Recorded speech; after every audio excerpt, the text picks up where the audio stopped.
স্মৃতির কামনা ভরা পানি ভরা মেঘ, ছুঁয়ো না তুমি কাঁটা রইয়াবে। হোয়াট এ ক্রিয়েশন ম্যান, পুরাই আনএক্সপেক্টেড ছিল। ইতিমধ্যেই সোশ্যাল মিডিয়া সহ বিভিন্ন প্ল্যাটফর্মে এটা তো আলোড়ন সৃষ্টি করেছেই। শাকিব খানের আপকামিং রকস্টার মুভির এটি প্রথম সং, যেটার নাম পিরিতি। তো সেটা নিয়ে আজকে কথা হবে।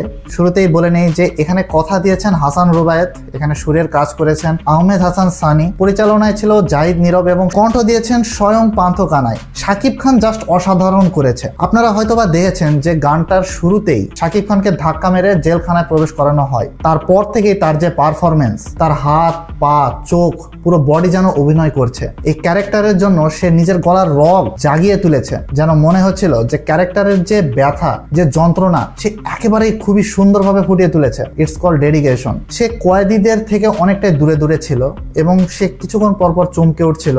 তো সেদিক থেকে সেটা বোঝা যাচ্ছে যে তার ভিতরে একটা অ্যাডিকশন রয়েছে। রকস্টারদের লাইফে এটা একটা কমন বিষয় যে বিভিন্ন ধরনের ড্রাগ অ্যাডিকশন থাকে, সেই সাথে নায়িকার প্রেম বিরহ এটা যেন ফুটে উঠেছে। একটা সিন ছিল যেখানে সে একটা ফুলের গাছে পানি দিচ্ছিল, সেখানেও তার চোখে যে যন্ত্রণার ছাপ সেটা দেখে বোঝা যাচ্ছিল হয়তোবা সেই ফুলের গাছটিকে নায়িকার ক্যারেক্টারের রূপক হিসেবে দেখানো হয়েছে। আমি এই গানের যে কথাগুলি বলছি, এর পরিবেশ বেশ নিখুঁতভাবে দেখানো হয়েছে। জেলের ভিতরের পরিবেশও বেশ দারুণ ছিল। আগেকার সিনেমাতে আমরা অনেক সময় দেখে এসেছি যে বিভিন্ন মাজার বলেন, জেলখানা বলেন অথবা বিয়ের আসরে যখন সাইড থেকে এই ধরনের সঙ্গীত বাজানো হয়, তার কথাগুলো নায়ক বা নায়িকার জীবনের সাথে একেবারে মিলে যায়। সেটাই এখানে প্রেক্ষাপট হিসেবে দেখানো হয়েছে। আমি উদাহরণ হিসেবে বলছি যে বধূ বেশে কন্যা অথবা বাজরাঙ্গি ভাইজানে সালমান খান যখন মাজারে যায় তখন আদনান সামির গলায় যে গানটি বাজানো হয় সেটা একেবারেই প্রেক্ষাপটের সাথে মানানসই ছিল। তো এই গানটিও সিচুয়েশনাল একটি সং। আমি কোনো গান বিশেষজ্ঞ নয়, তবে যেটুকু দেখলাম এবং বুঝলাম এটা একটা ফোক সং অর্থাৎ বাউল সঙ্গীত। বাউল সঙ্গীতে খুব সাধারণ কথা রাখা হয়, তবে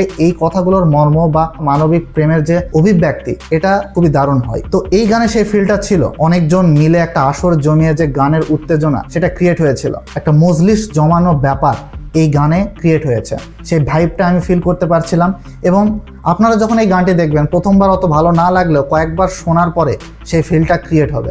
তো এই জন্যই আমি বললাম যে এই গানের ভিতরে একটা ম্যাজিক রয়েছে। প্রত্যেকটা কথা দেখেন, প্রত্যেকটা বাণী দেখেন, এর ভিতরে ভাবার্থ ছিল, মর্ম ছিল, যেটা মানবিক প্রেমের গল্প বলে। প্রথমে এই গানে যেটা বলা ছিল যে শরীর কামনা ভরা পানি ভরা মেঘ, ছুঁয়ো না তুমি কাটারও আবেগ। তো মিনিংফুল স্ট্রং লিরিক্স তো এখানে রয়েছেই, তবে এখানে যদি আরেকটু কিছু করা যেত, ভাষা যদি একটু সহজ রাখা যেত, তাহলে হাওয়া মুভির সাদা সাদা কালা কালা গানের মতো এই গানটা এতক্ষণে ভাইরাল হয়ে যেত এবং প্রত্যেকটা সাধারণ মানুষের গলায় হয়তোবা এই গানটা আমরা শুনতে পেতাম। এই গানের ভিতরে এত এত হিন্টস দিয়েছে ভাই, যেটা আসলে দেখার মতো। একটা জায়গায় শাকিব খান দেওয়ালে কিছু যেন লেখছিল, তো আমি এটাকে পড়লাম। তুমিই বলো এ জন্ম আমার, তুমিই বলো হলো কার উপকার, আমাকে নিয়ে যাও তোমার সাথে। এই গানের যে হিন্টসটা রুশো ভাই এই গানে দেখিয়েছে এটা খুবই দারুণ ছিল। বাট প্রথম সং হিসাবে এটাকে ডেলিভার করা কতটা যুক্তিসঙ্গত এটা আমার কাছে একটু খটকা লেগেছে। প্রথম গান আপনারা রকস্টারের সেই ভাইবটা দিতে পারতেন, শাকিব খানের অরা দেখাতে পারতেন। এই ধরনের গান যদি ঈদের দুই একদিন আগে অথবা ঈদের দুই একদিন পরে, সিনেমা রিলিজের দুই একদিন পরে যদি দেখানো হতো, তাহলে সেই সময় চলমান পরিস্থিতিতে এই গানটা সেই ভাইবটা ক্রিয়েট করতো।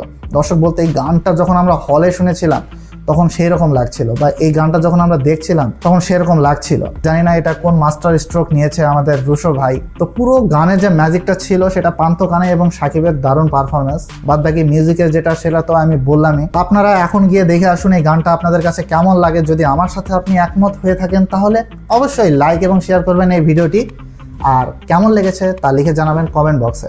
আজকে এখান থেকে বিদায় নিচ্ছি, দেখা হচ্ছে নেক্সট ভিডিওতে। সাবস্ক্রাইব করে সাথেই থাকুন। Good bye.